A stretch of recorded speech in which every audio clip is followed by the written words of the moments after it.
that we did on or 21. Was that the organicism one? That Uh-uh. one was awful. I hated the organicism one. Yeah, we're not doing that one. We're gonna do a more medium level one. How have people so I guess my first question is on your reading comp passages. So you've been doing about how many people are doing all their reading comp passages in one sitting, or are you doing your reading comp passages about one per day, the homework ones? Half and half. Since I was playing catch up, I did a lot of stuff in like 2 days. Yeah, I mean, I was kind of delayed, so I did everything in one sitting. Punched in the face. Okay, so I appreciate everyone's effort to get a lot done. Are you, even if you're doing all the homework in one day, are you still studying every day, or because I'm asking because like part of this drill of doing one passage a day is there is benefit to doing a little bit every single day. And like Ian, like whenever you do everything in one sitting, which I know I'm kind of like, I'm type A as well, and I want to check stuff off my to-do list. Sometimes when we do that, we don't give ourselves like time to grow each day to get a little bit better at the passages. How did anybody, so this week we were doing all the law passages. Did you feel yourself becoming more comfortable as you were doing them, or starting to notice trends within the structure of the passages? Because that's the goal of doing like one kind of like one passage every single day for 5 days, one type, is that you start to recognize some of the structure resemblance in each passage type. I would say flips of perspective.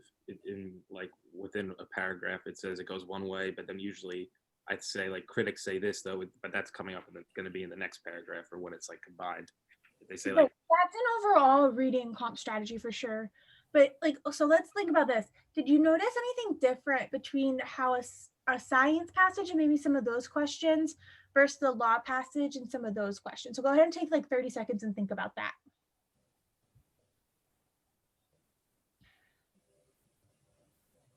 Taylor, I might 30 seconds, but I'm going to call on Taylor, and then I'm going to call on Kamani. But you still have like 20 seconds to think, so you're not completely on the spot.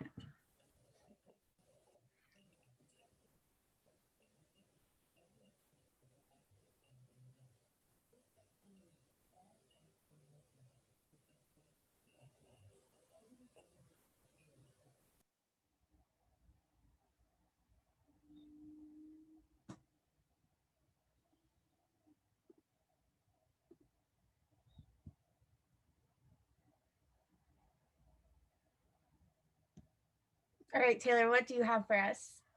I guess with the ones that I've done so far, I mean, and I can't say that this is for every passage, but at least with comparing the law and science passages, I feel like the structures that between the two have been kind of similar. Like, okay, first paragraph introduces either a law or some kind of scientific theory.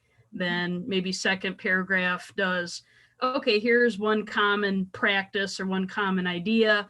Third paragraph is maybe like a different way to approach that or an alternative to that theory. And then fourth is either an agreement with the rebuttal or maybe some holes in the rebuttal, something like that. To make it better, or like this is good, but this is maybe what the future could go. Excellent. There's almost as if there was some strategy of doing science passages and then law passages next. That was great. Thank you. No, Kamani, do you have anything to add to that? No, she did a great job explaining. Yeah, so it's not like there's like these overarching huge comparisons, but science and law actually are not that different. Science, we sometimes get distracted because the words are so big and we don't know what they mean, but they really do have some type of structure. And the same as the law passages, there's either, I love what Taylor said, there's either a theory or in a science passage or some type of, I want to say experiment, it's pretty much theory or a hypothesis, or there's a law, and we have to know what side of the law or what side of the theory that we're on for both of those. And so we can use some of our thinking of how we, hopefully most of us like law passages except Katie. If the rest of us, if we can use some of that when we go into these science passages of, they're just much more clear cut as well. So I was going to, do people remember reading passage test 21, passage 3? I'm going to be honest, I really don't, but I can. No, that's fine. Okay, so everyone, let's go ahead and everybody read this one. Take 5 minutes and just read it again to refresh your mind. And then we're going to do the questions together. I think I can put.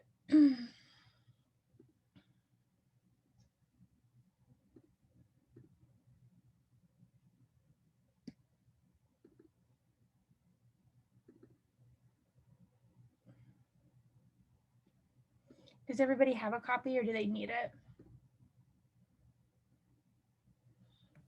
Could you send me a copy real quick? I realized I didn't save down the one I had. Yeah, no worries. Perfect.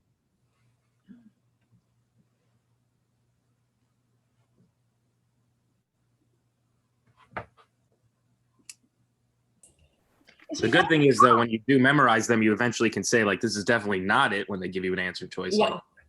That's actually so true. You're like, I know that's not it. Circular reasoning, right? It's only been right like 4 times in the entire time. Or equivocation, like when they give that out, like once you learn what that word means, you're like, that's not what they're doing.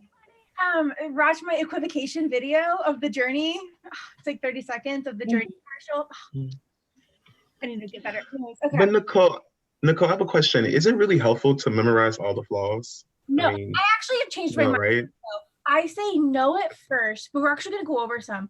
I think it's better to practice flaws, practice the simple approach, and then slowly introduce yourself, be exposed to flaws, just so you start to recognize different ones. This is actually the second time I'm actually going to go over flaws to talk about some of the most common ones. Not because I think you need to be like Cora, who can literally point out flaws like none other. She's like, I remember the first time she came to a session, she like had terms for stuff that I didn't even know. But yeah, I agree. I don't think, does that make sense of why? Like you kind of don't waste time memorizing flaws until you kind of get into them and then slowly introduce yourself. That's why I want to make those short videos so you can kind of start to see them. Yeah. I think, no, I agree with you, Nicole, because just because I memorized all those flaws and I know what a straw man is and all of that, that answer choice is not going to be straw man. Or, you know what I mean? So even though you've memorized these, that's not going to help you unless you see it actually in context. Yes, that's the best. Yes. But there are some that are extremely, extremely common. So what is a flaw? A flaw is whenever the premises in the argument do not add up to the conclusion. So who can give me a flawed argument?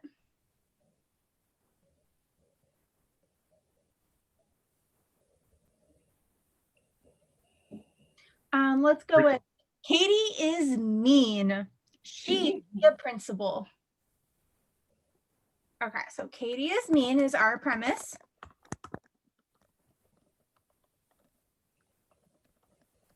I'm going to add to it. All principals, I think it's actually polls I know are mean. So our conclusion is going to be Katie should be a principal. Is that a valid argument? Why not? Katie, do you want to be a principal? I mean, no, but maybe I should. What is the flaw here? Mel, what is the flaw here? You don't have to say like an actual name type or like, I'm not asking for like the specific flaw. I just mean, what's the whole? It's because Katie is mean doesn't mean she has to be a principal. I'm sorry, Mel. No, you're fine. Go ahead. We were saying the same thing. Yeah, just kidding. Yeah, just because Katie is mean doesn't mean she should be a principal. Excellent. What am I assuming here? The assumption? You already said it. Yeah, what am I assuming? That all principals are mean. Well, yes, that is an assumption because I'm saying all principals I know are mean. So I'm assuming that even the ones I don't know are mean. But I'm also doing exactly what Jasmine thinks. Is I'm assuming that just because you're mean, you should be a principal. So whenever it's sufficient and necessary. Yes, that will get, so you're right, Cora, but we're gonna keep it even simpler before we get to that. Okay. Whenever we have a flaw, it's because our premises don't add up to our conclusion. And whatever this whole is an assumption, right? So all flaws are filled with assumptions. Can you see kind of how now we've learned about sufficient, we've learned about necessary assumptions, but how they actually come into play when it comes to an argument? Whereas we have to assume, like there's a lot of the things I'm assuming to try to make this conclusion. So if we were going to do this one here, what is the sufficient assumption of this? I want everybody to write down what they think is, what is the sufficient assumption and what is the necessary assumption?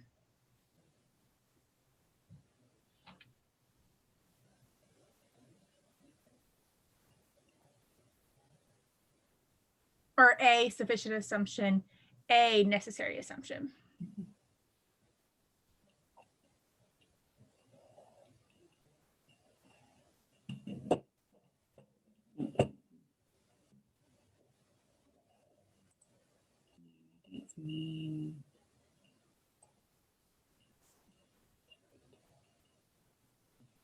Alma, are you there?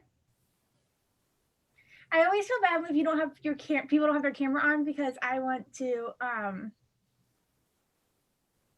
Yeah, I'm here. I want to call you, but I was like, what if they're not completely paying attention? I don't want to embarrass you. But I want to include you. What would be the sufficient assumption?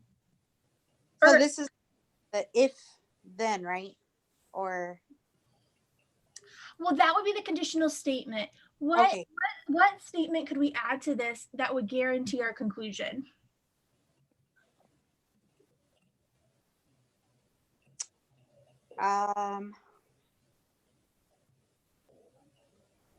What do we need? What premise do we need to know to add to this to guarantee that Katie should be a principal?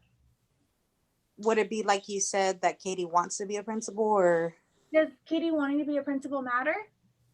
I think that would strengthen it, maybe. Well, let's see. Kamani, what premise could we add here? To Katie or principal? What premise could we add just to the argument in general?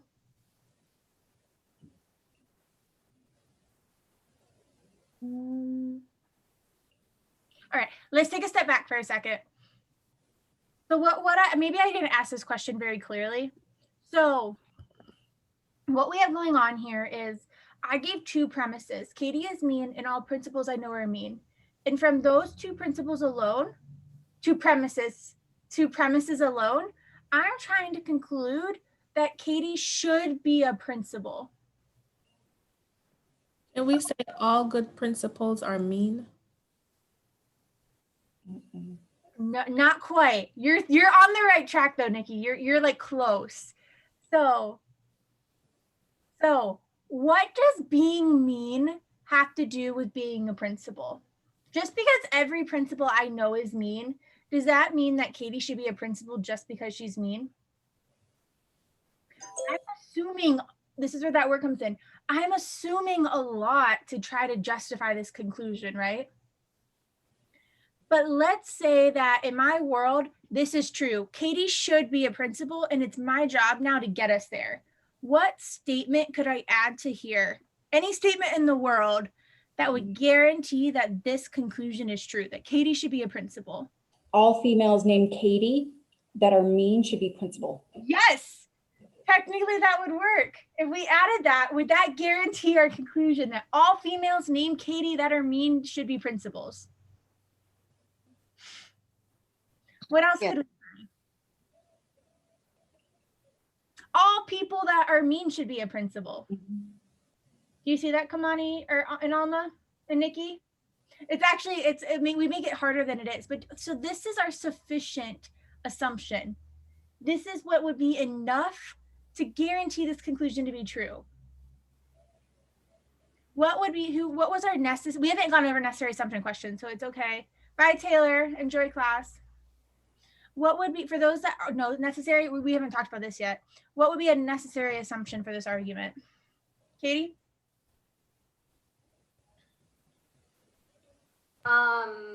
If I don't know, I'm confused.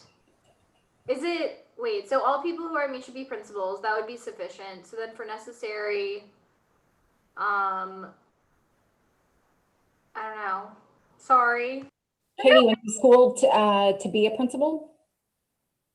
Katie went to school. Yeah, like if that was necessary. Katie, if there was some type of certificate to be principal, Katie has her principal certificate. Yeah, because that's what I was trying to think of. Now you're trying to guarantee that she can be principal. She could. Awesome. Don't worry. If the necessary really confused you, don't worry. We haven't covered that yet for class. Okay. So most common flaws. So essentially what we have is that was what we called oftentimes on an answer choice. It'll say presumes without providing justification, or can anybody think of another way that they say it in an answer choice? Presumes without providing warrant. Presumes without providing warrant. Yes. All that means is you're assuming something that hasn't been true. So this is the one way. If we were going to break flaws down into two simple groups, it'd be one, you're assuming something, and then what is the other thing that happens? You either assume something or you take for granted. Take for granted. Great job. So what does take for granted mean? Is there another way of saying like necessary? Demi, do you know? Yeah, that is being necessary, right? Take for granted. Yep, I would agree with that. Take for granted? Yeah, so necessary? Yeah, that's something which is necessary or essential. And if you negate that, your argument falls apart. I thought takes for granted is just you don't consider other explanations. So if I said it's hot outside, therefore we should get ice cream, I'm taking for granted that there's not other options. Why? You could get chocolate and ice cream. That's true. But takes for granted, at least when it comes to flaws, is it's just like you're not considering all the options. So if I said I'm going to prom, I need to find a date. Well, I'm taking for granted that I have to have a date to go to prom. Maybe I can go to prom by myself. You're talking about false dichotomy, right? Like you're splitting that there are only two options available and you should not take anything other than those two options. Well, that is a kind of flaw, but I'm thinking even bigger picture right now. Oh, okay. So you're talking about the problems with the conditional. Well, not even concern. I shouldn't even have it on this side. Just ignore this part of it. The two big picture ways that things can be flawed is either the arguer is assuming something. So, for example, I assumed all people that are mean can be principal, or I'm taking something for granted. And so, for example, what if like your child said, "Hey, it's nice outside, let's get ice cream." Well, maybe they haven't had their dinner yet, or maybe they are grounded, or there's all these other things that just because it's nice outside, you're taking a lot for granted to make that conclusion. So those are necessary assumptions, right?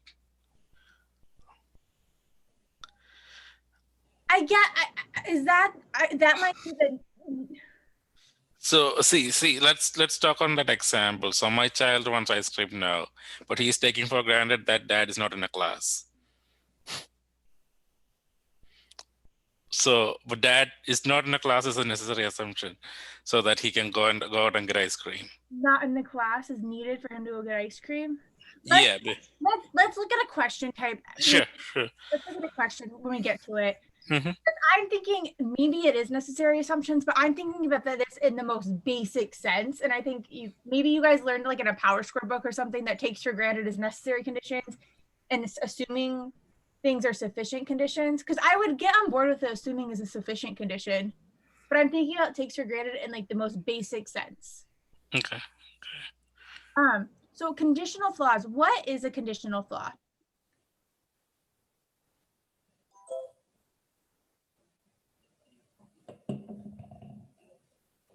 Is that when they mess up the sufficient necessary or don't they don't they negate but don't reverse it correctly? Yes. All right. So we're going to go ahead and practice this for a second. Okay. So if Billy is adopted, I'm going to do the first one on for everyone. So if Billy is adopted, then Frank must be adopted as well. If Frank is not adopted, what else must be true? Well, if Frank's not adopted, Billy cannot be adopted, correct? Awesome. All right, everybody, go ahead and do 2 through 4 on your own.